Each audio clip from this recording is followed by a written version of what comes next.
जय माताजी। भक्तो, આપણે નિત્ય સવાર સાંજ અને બપોર દેવી કવચનું પાઠ કે દેવી કવચનું પઠણ જરૂરથી કરવું જોઈએ। તો આજના આ વિડીયોની અંદર આપણે દેવી કવચનો પાઠ કરીશું। એ પહેલાં આપણે આપણા જે પણ કુળદેવી હોય એમના નામ આપણે કોમેન્ટની અંદર જરૂરથી લખીશું। તો બોલો અંબે માત કી જય, બહુચર માત કી જય, ખોડિયાર માત કી જય, બ્રહ્માણી માત કી જય, અર્બુદા માત કી જય, ગાયત્રી માત કી જય, ચામુંડા માત કી જય, ઉમિયા માત કી જય। મિત્રો, કોમેન્ટની અંદર તમારા જે પણ કુળદેવી હોય એમનું નામ લખવાનું ભૂલશો નહીં। અને આ દેવી કવચ જો આપણે નિત્ય કરીએ છીએ તો આપણું બધી બાજુથી રક્ષણ થાય છે એવું દેવી કવચની અંદર ઉલ્લેખ કરેલો છે। તો ચાલો આપણે હવે સાંભળીશું દેવી કવચનો પાઠ। દેવી કવચ। માર્કંડે કહે, હે પિતામહ, આ લોક વિશે જે કંઈ ગુપ્ત અને ઉત્તમ હોય, મનુષ્યોનું સર્વ પ્રકારે રક્ષા કરનારું હોય અને આપે અત્યાર સુધી કોઈને ન કહ્યું હોય તેવું મને કહો। બ્રહ્માજી કહે, હે વિપ્ર, અત્યંત ગુપ્ત અને પ્રાણી માત્રને ઉપકારક તેમજ પવિત્ર એવું દેવી કવચ છે, તે તમે સાંભળો। પ્રથમ શૈલીપુત્રી, બીજા દેવીનું નામ છે બ્રહ્મચારિણી, ત્રીજા દેવી ચંદ્રઘંટા, ચોથા કુષ્માંડા, પાંચમા દેવીનું નામ છે સ્કંદ માતા, છઠ્ઠા કાત્યાયની, સાતમા દેવી કાલરાત્રિ, આઠમા દેવીનું નામ છે મહાગૌરી તથા નવમા દેવી સિદ્ધિદાત્રી છે। આ દેવીઓના નામ નવદુર્ગા કહેવાય છે અને તેમના આ નામો મહાત્મા બ્રહ્માએ કહ્યા છે। જે માનવી અગ્નિથી બળતો હોય, રણ સંગ્રામમાં શત્રુથી ઘેરાયેલો હોય અને કઠિન અને વિકટ સ્થિતિમાં મુકાયેલો હોય, તે આ કવચ પાઠ કરીને નવદુર્ગાના શરણે જાય તો તેનું કશુંય અમંગળ ન થતા બધી જ આપત્તિમાંથી મુક્ત થાય છે। તેને શોક, દુઃખ અને ભય આવતા નથી।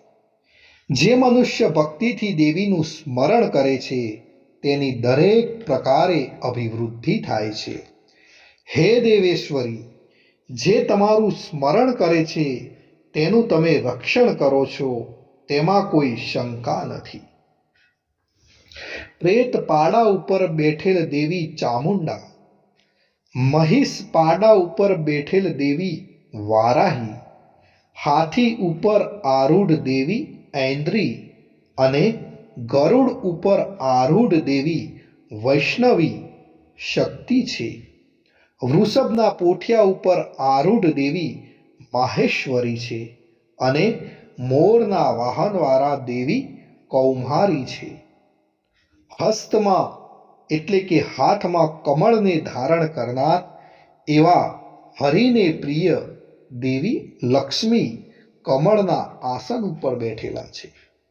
શ્વેત રૂપ ધારણ કરનાર એવા વૃષભના વાહનવાળા દેવી ઈશ્વરી છે। સર્વ આભૂષણોથી સુશોભિત દેવી બ્રહ્માણી હંસ ઉપર બેઠેલા છે। આ બધી નવશક્તિઓ યોગ શક્તિવાળી અને અનેક પ્રકારના અલંકારોથી તેમજ રત્નોથી શોભી રહ્યા છે। આ સર્વ શક્તિઓ ક્રોધિત થઈ રથમાં બેઠેલ છે।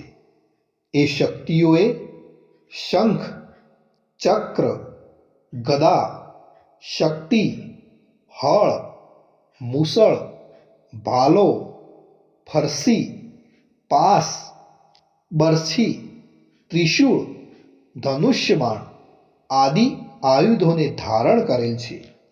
તેઓ દૈત્યોના વિનાશ માટે અને ભક્તોને અભય કરવા માટે તેમજ દેવોનું કલ્યાણ કરવા માટે આમ કરેલ છે.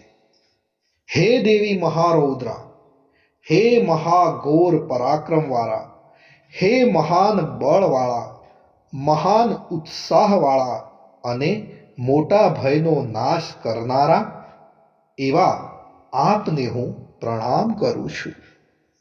મુશ્કેલીથી જોઈ શકાય તેવા અને શત્રુઓનો ભય વધારનાર દેવી, મારું રક્ષણ કરો. પૂર્વ દિશામાં ઐંદ્રી દેવી અને અગ્નેયકાંડમાં આગ્નેય દેવી, મારું રક્ષણ કરો. દક્ષિણ દિશામાં વારાહી દેવી, નૈઋત્ય કોણમાં ખડગધારિણી દેવી, પશ્ચિમ દિશામાં વારુણી દેવી અને વાયવ્ય કોણમાં મૃગવાહિની દેવી, મારું રક્ષણ કરો. ઉત્તર દિશામાં કૌમરી દેવી, ઈશાન કોણમાં ત્રિશૂળધારિણી દેવી, ઉપર આકાશ આદિ ભાગમાં બ્રહ્માણી દેવી અને નીચેના ભાગે વૈષ્ણવી દેવી, મારું રક્ષણ કરો. આ રીતે પ્રેતના વાહનવાળા ચામુંડા દસેય દિશાઓમાં મારી આગળની બાજુએ જયાદેવી અને પાછળની બાજુએ વિજયાદેવી રક્ષણ કરો.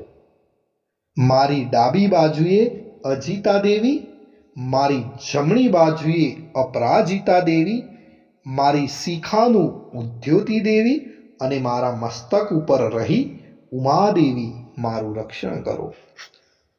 મારા કપાળનું માલાધારક દેવી, મારી ભ્રમરનું યશસ્વિની દેવી, ભ્રુકુટીનું ત્રિનેત્રા દેવી અને નાસિકાનું યમઘંટા દેવી, રક્ષણ કરો. મારા બે નેત્રોનું શંખિની દેવી, મારા બે કાનોનું દ્વારવાસિની દેવી, બે ગાલોનું કાલિકા દેવી, કાનના મૂળનું સાંકરી દેવી, રક્ષણ કરો. મારી નાસિકાના મધ્ય ભાગનું સુગંધા દેવી, રક્ષણ કરો. ઉપરના હોઠનું ચર્ચિકા દેવી અને નીચલા હોઠનું અમૃતકલા દેવી તેમજ જીભનું સરસ્વતી દેવી, રક્ષણ કરો.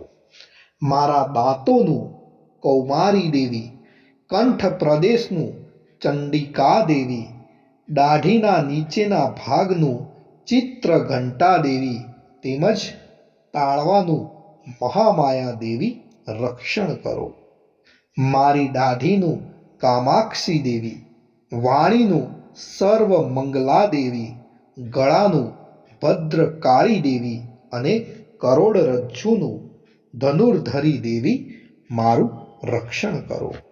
મારા કંઠના બહારના ભાગનું નીલગ્રીવા દેવી, અન્નનળીનું નલકબૂરી દેવી, બે ખભાઓનું ખડગધારિણી દેવી અને બે બાહુઓનું વ્રજધારિણી દેવી, રક્ષણ કરો.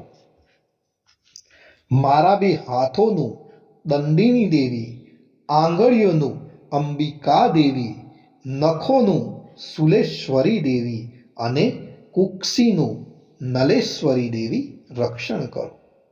મારા સ્તનોનું મહાદેવી, મનનું શોકનાશક દેવી, હૃદયનું લલિતા દેવી અને ઉદરનું ત્રિશૂળધારિણી દેવી, મારું રક્ષણ કરો.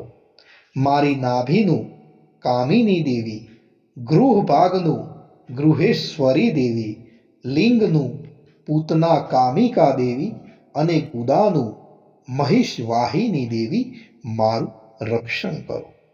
મારી કેળનું ભગવતી દેવી, બે ઘૂંટણોનું વિંધ્યવાસિની દેવી, બે જાંઘોનું સર્વ મનોરથ પૂર્ણ કરનાર મહાબળવાન દેવી, રક્ષણ કરો. મારી પગની ઘૂંટીઓનું નારસિંહી દેવી, પગના પાછળના ભાગનું તૈજસી દેવી, પગની આંગળીઓનું શ્રીદેવી અને પગના તળિયાનું તલવાસીની દેવી મારું રક્ષણ કરો.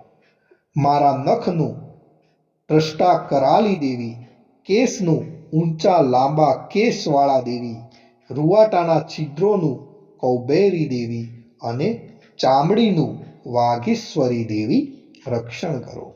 મારા લોહી, મજ્જા, ચરબી, માંસ, હાડકાનું પાર્વતી દેવી રક્ષણ કરો. આંતરડાનું કાલરાત્રિ દેવી અને પિત્તનું મુક્તેશ્વરી દેવી રક્ષણ કરો. મારા હૃદય કમળમાં પદ્માવતી દેવી, કફનું ચૂડામણી દેવી, નખોના તેજનું જ્વાલામુખી દેવી અને સર્વ સાંધાઓનું અભેદા દેવી રક્ષણ કરો. મારા વીર્યનું બ્રહ્માણી દેવી, છાયાનું છત્રેશ્વરી દેવી અને અહંકાર મન બુદ્ધિનું ધર્મચારિણી દેવી રક્ષણ કરો. મારા પ્રાણ, અપાન, વ્યાન, સમાન, ઉદાન અને પ્રાણોનું વ્રજ હસ્તા દેવી અને પ્રાણનું કલ્યાણ શોભના દેવી રક્ષણ કરો.